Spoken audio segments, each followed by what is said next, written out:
what do you think that we can do to reduce sort of vaccine hesitancy, and also to reduce those sticky rumours that just won't go away? So Becky, I'll go over to you first, maybe.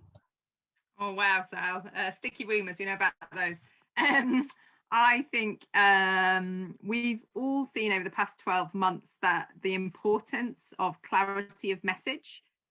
So I think we all know that we're all human, we're only human, and that people make mistakes, and that sometimes people make decisions and actually they make decisions and then think, actually, I should have made a different decision. But what people really need is clear communication. So it's a well-known fact, particularly for people like me who have adult brains with kids and all the rest of it, that we can't take anything more than 3 facts at a time. So I think when you're trying to clearly communicate with people, no more than 3 things for their brain to take in.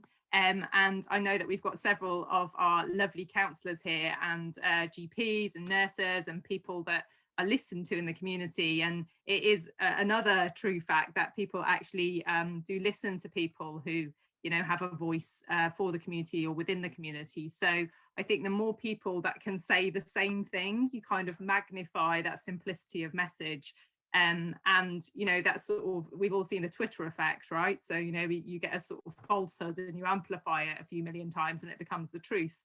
Well, how marvelous is it to actually amplify the truth? So a really simple message, you know, amplified by those of us that have a bit of a platform locally. I really sincerely hope that nationally, those simple but very strong messages about the safety of the vaccine, the effectiveness of the vaccine, the data behind the vaccine, and now the statistics as to the effectiveness of the vaccine.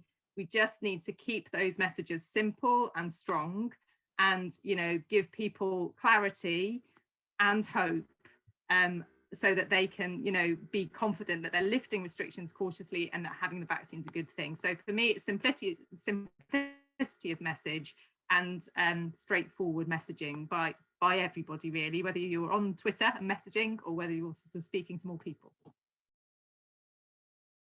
Brilliant, thank you, Becky. Rob, have you got anything to say about persistent rumours that refuse to die?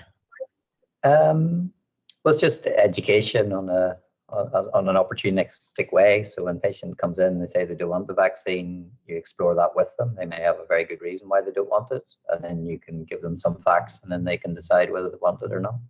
That's the best you can do. Karen? Yeah, I agree with Rob on that. I think we just need to be very careful if somebody is very worried, just to explore what their worries are. You know, that we might be able to talk it through with them, and rather than sort of making them feel uncomfortable about their thoughts, we sort of accept that there are these sort of thoughts, rumours around. What's worrying you particularly? Can I help you through it? And making them feel that you're respecting their current beliefs, but are also then willing to hopefully talk it through with them and encourage them to consider, you know, what we're saying, and hopefully they'll take that message home. But we did actually have a patient where she's had the vaccination. She's in her 60s and she has not told any of her family, because they are all anti-vaxxers, and she's had to keep it secret, which is so sad.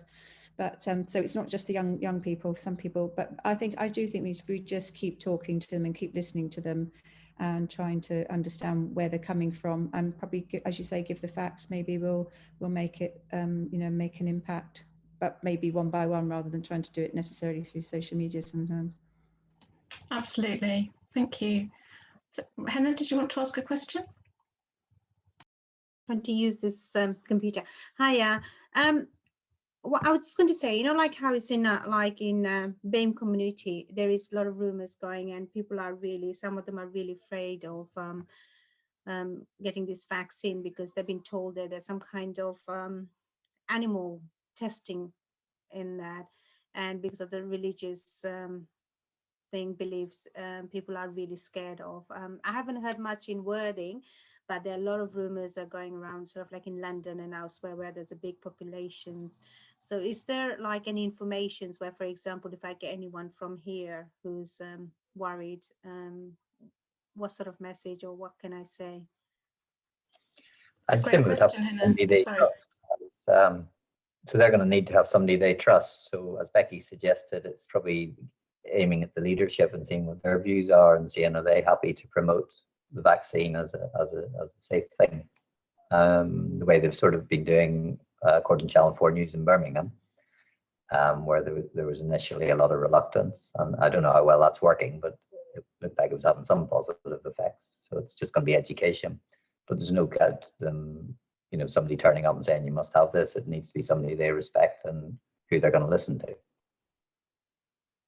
Definitely. Becky, did you have anything to add there? Yeah, no, Rob's entirely right. I think it's also a case of that are lots of resources out there, Henna, and resources now in different languages as well. So if you do need any, or if you hear of any other communities, oh, there you go. So I can see Shepo is posting things. I think they were pretty slow to do it, to be honest.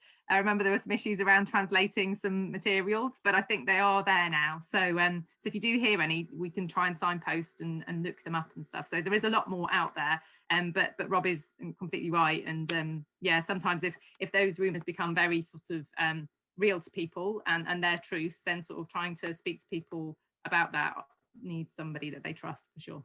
Yeah, the funny thing is people are, you know, these rumors and people are making funny videos and stuff like that and scaring people, and people are believing in that and they're listening, and they are sending it to me as well. And I'm just telling them, please don't. You're just putting these mixed messages to the people. This is not right. Okay, so you can't just go around and knocking on those vulnerable BAME people, basically, you know, saying that, oh, you shouldn't be having, do you know what happens after you have this done? You will lose your beliefs and this and that, and you shouldn't, and stuff like that. And it's scaring people. And they're actually sending me saying like not to have. And they say, oh, make sure you don't take the vaccine because it's not good for us. And this is just like unnecessary panic in the community.